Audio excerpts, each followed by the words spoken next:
So I want to talk about the subjective and the objective next.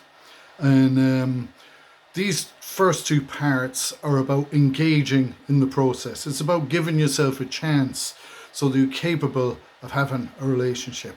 And these subjective, objective, self-control, self expression are like the north, south, east and west. They give you your bearings, and they allow you to have a way of going in all of this.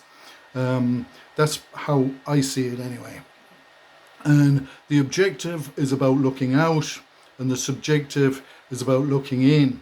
And there was a time when we were considered too polite, too shy, too proud, maybe too hurt, and that we needed to engage more in the world, and to have concern for others, to have concern for our community and for the world, and to participate, to address issues, to engage in the times that you live in.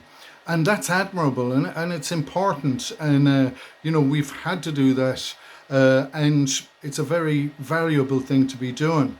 And the subjective and the objective are can be found in that saying, love your neighbor as yourself.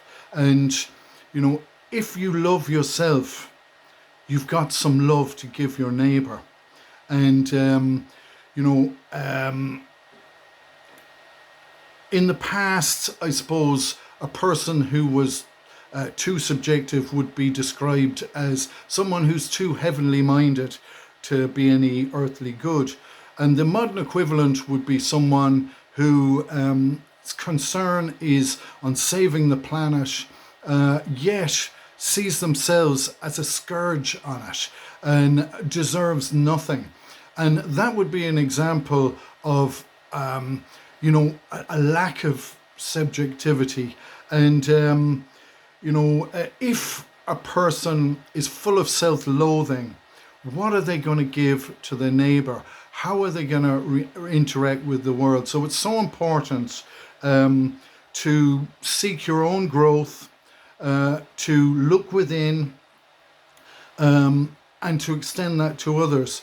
To care for yourself, and to be good to yourself and build yourself up, and concern yourself with your own development, to love yourself. And in the past, a lot of people may need, because we have in this part of the world a harsh internal voice, and a lot of people may need to give themselves permission, to love themselves. In the past, a strong exercise of subjectivity would have been prayer, to look internally, to get a sense of their place in the world, and to develop their own character. Because in the end, at the end of our lives, that's all we have, our character. So